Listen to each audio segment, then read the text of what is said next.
All right, Barakatha Yahweh, Barakatha Yahushua, Barakatha Yahweh, Barakatha Yahushua, Barakatha Yahweh, Barakatha Yahweh, Ba'ashem Yahushua, Ba'ashem, Rakak Kodash, double honors to the apostles and the elders of Great Millstone with true wealth. Salutations to the whole elect out there, man. You Akim to Sadakim that do this thing in the utmost truth and sincerity. I'm the priest Shimon, and this week's quick lesson is going to be about, let's entitle this one, 8 rappers, response to 8 rappers you didn't know when broke / you can't escape the curses even selling out.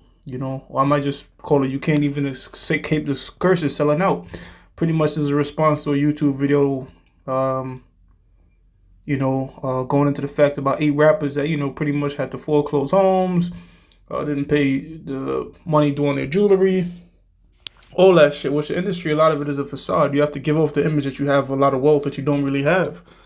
You got to fake it till you make it, if you will. And our people, we'll try to do, when I say our people, I'm talking about the Negroes, Latinos, and Native Americans that's in the Hollywood industry, the music industry, forms of entertainment, how to get street rich, hood rich, anything to try to get ahead in the society illegally. They'll sell their soul to do it, because the scriptures tell you that the ways of the wicked seduce the righteous. They envy the wicked. They see the way the so-called white man is living and looking, these so-called white people. And then sometimes, you get carnal. You're like, damn, man, these fucking devils ain't going through shit. And the scriptures tell you that they're not troubled like other men. So these so-called white men is ruling in their kingdom. So a majority of white people, not all, are pretty much living well off from the hundreds of years of free labor from the Negroes, Latinos, and Native Americans that helped build up America. So our people now are trying to, get ahead in the society however means necessary, and that includes selling their soul, which is a figure of speech, which means to give up to all lewd, wicked acts, just depriving yourself of all types of morals to try to get ahead in the society. Yet, they always seem to hit a ceiling, or these curses hit their ass, man. Hit their ass. They always end up going broke something.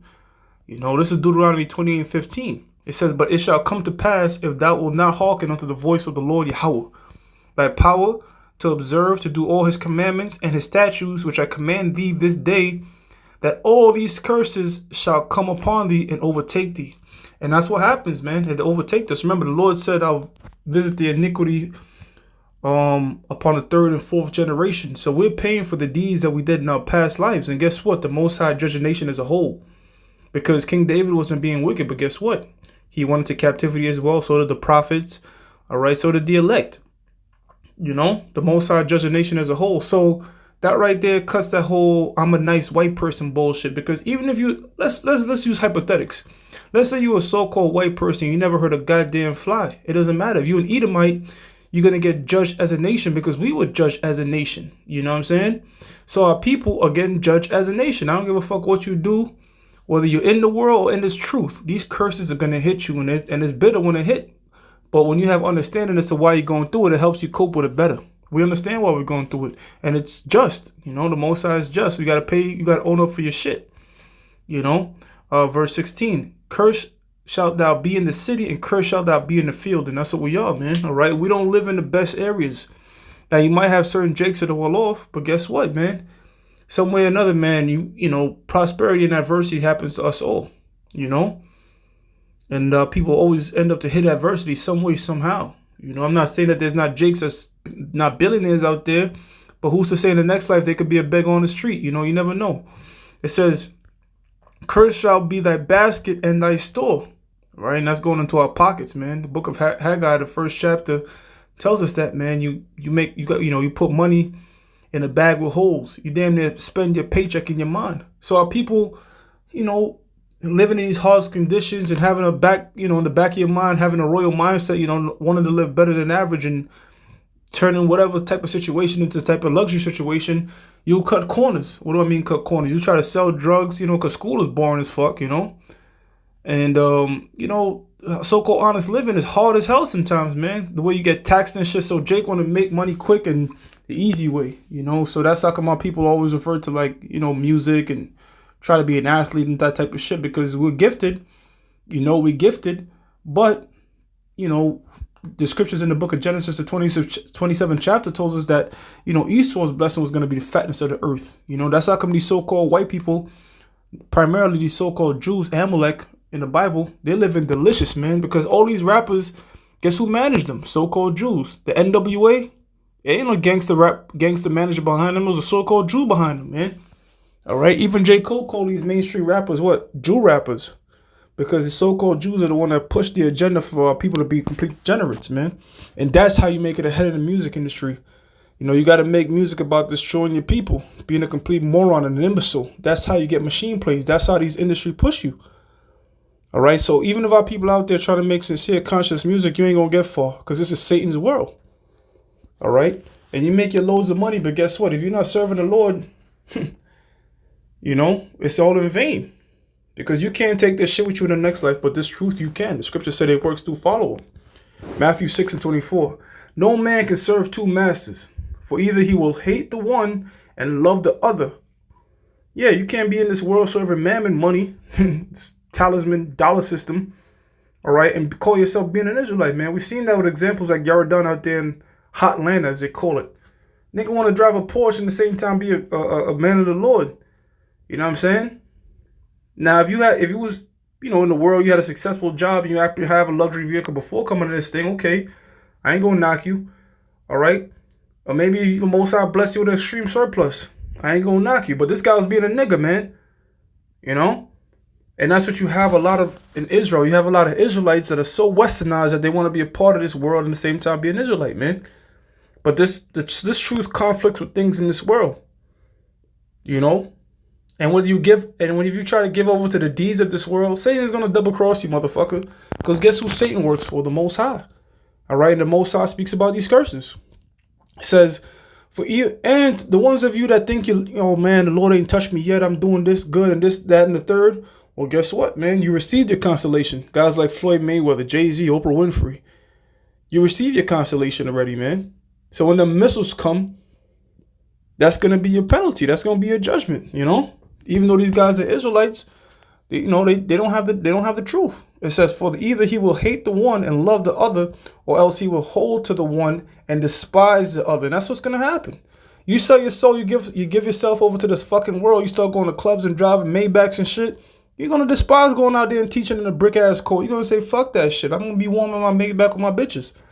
You know, and that's how the flesh will overcome your spirit. Because guess what? The flesh is so fucking weak, man.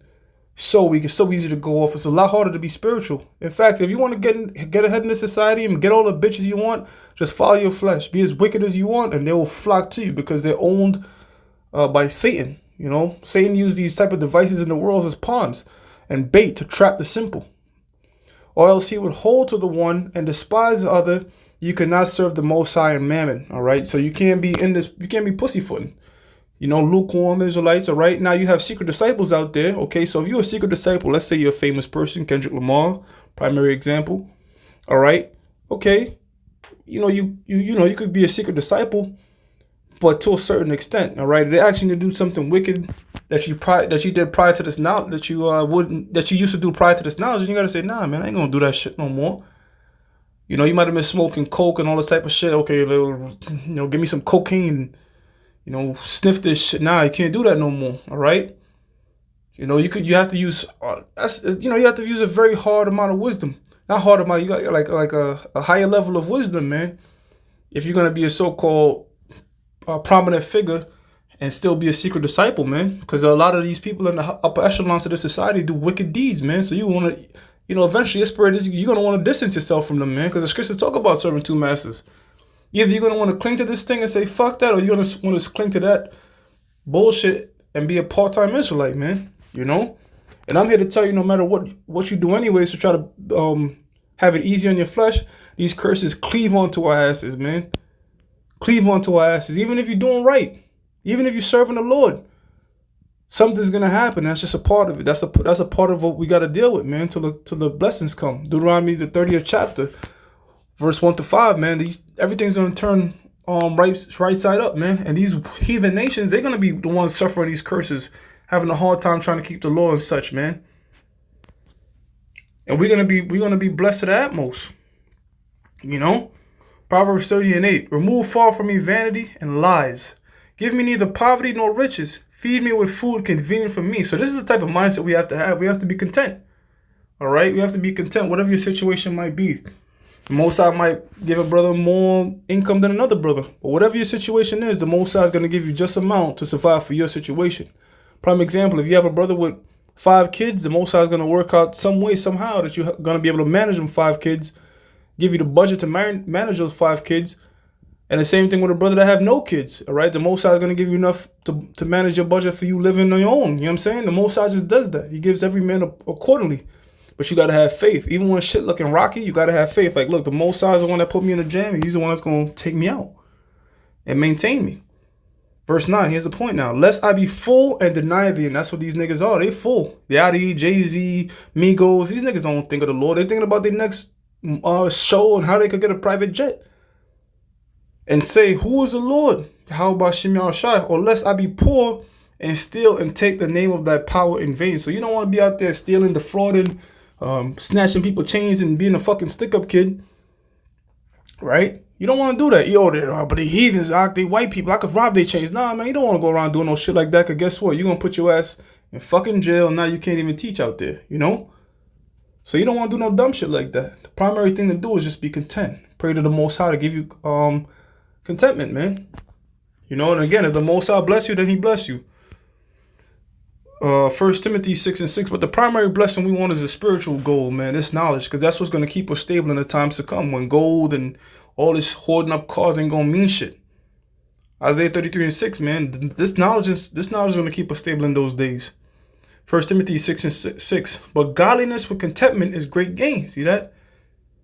That's a heavy thing for a lot of people to wrap themselves around. Like, look, man, the Most High's providing a roof over my head. If you just pause and just look around you, man, be thankful for the fact you got your fingers working, your arms, your limbs. The Most High could really fuck you up even worse. The Most High could destroy your body and soul in hell, make you paraplegic, make you like those people that be in a wheelchair. You know what I'm saying? The Most High could really fuck you up. So you got to keep that constant fear. And don't envy the wicked, man. You know? I be driving around seeing these crackers in these massive ass mansions. I'm like, damn, these goddamn cave dwelling bastards got these mansions, but you know what? At the end of the day, all this shit is gonna be melted. And if I keep doing what I'm doing, which is this work, then I'm gonna be on the chariot and they're gonna be in that fire. So you gotta see the bigger picture, you know?